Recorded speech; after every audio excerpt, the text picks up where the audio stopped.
அனைவருக்கும் வணக்கம். நாம் இப்போ பாக்கியலட்சுமி சீரியலில் என்னெல்லாம் சுவாரஸ்யமான விஷயங்கள் நடக்குதுன்னு பார்க்கலாம் வாங்க.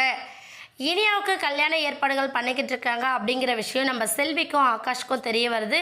தெரிய வந்ததும் ஆகாஷ் ரொம்ப மூட் அப்செட் ஆகிடுறாரு. ஏன்னா இனியா நம்மளோட வாழ்ந்தால் சந்தோஷமாக இருக்க மாட்டா அப்படிங்கிறது நமக்கு தெரிஞ்சாலும், ஆனால் இனியா நம்மளோட வாழ்கிறது தானே விரும்பிப்பட்டா, நம்மளும் அதை தானே ஆசைப்பட்டோம். நம்ம வசதியாக இல்லாதனால தான் அவங்க யாருமே இதுக்கு ஒத்துக்க மாட்டேங்கிறாங்க. இனியா எப்படி கல்யாணத்துக்கு ஒத்துக்கிட்டா அப்படின்னு சொல்லிட்டு பல கேள்விகளை மனசுக்குள்ளே சுமந்துக்கிட்டு ஃபீல் பண்ணிக்கிட்டு இருக்காரு நம்ம ஆகாஷ்.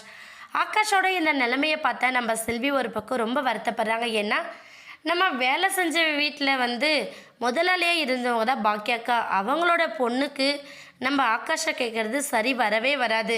அதனால் அவங்களுக்கு பிடிச்ச ஒரு வாழ்க்கையை கண்டிப்பாக பாக்கியாக்கா அமைச்சு தருவாங்க. அதுக்கு இடையில் இப்போ நம்ம பையனோட வாழ்க்கை என்ன ஆக போகிறது அப்படிங்கிற மாதிரி நம்ம செல்வியுமே கொஞ்சம் வருத்தப்படுறாங்க. ஏன்னா எதையுமே விருப்பப்பட்டு கேட்காத ஆகாஷ் நம்ம இனியாவை தான் பிடிச்சிருக்கு அப்படிங்கிற மாதிரி அவன் பழகிட்டான். அதிலேருந்து மீண்டும் எழுந்து வரணுன்னா ரொம்ப கஷ்டம்தான். கஷ்டப்பட்டு எழுந்து வந்துட்டான் அப்படின்னா அவனோட எதிர்காலமே வேறு மாதிரி இருக்கும் அப்படிங்கிற மாதிரியும் நம்ம செல்வி யோசிக்கிறாங்க. யோசிக்கிறதோட மட்டும் இல்லாமல் என்ன ஆகுதுன்னு பார்த்தீங்கன்னா, யோசிக்கிறதோட மட்டும் இல்லாமல் என்ன பண்ண போகிறாங்கன்னு பார்த்தீங்கன்னா, நம்ம ஆகாஷ்க்கு என்கரேஜ் பண்ண போகிறாங்க. ஆகாஷ், நீ எதை நினச்சி வருத்தப்படக்கூடாது. முதல்ல நீ கலெக்டர் ஆகிற எண்ணத்தில் பின் வாங்கவே வாங்காத. எத்தனை தடவை எழுதினாலும் சரி, உன்னோட கான்சன்ட்ரேட்டிவோட படிச்சுட்டு நல்லபடியாக எக்ஸாம் எழுது.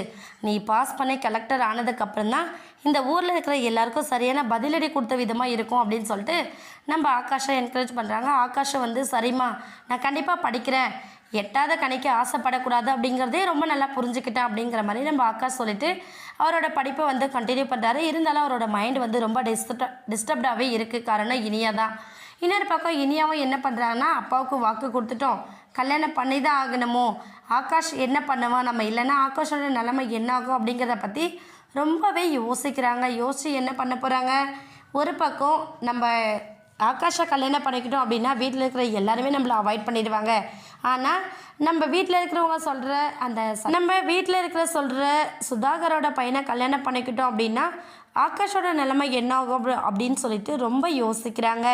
என்ன பண்ண போகிறாங்கன்னு வெயிட் பண்ணி பார்க்கலாம். இந்த வீடியோ உங்களுக்கு பிடிச்சிருந்தா மறக்காமல் நம்ம சேனலை சப்ஸ்கிரைப் பண்ணுங்கள். தேங்க்யூ.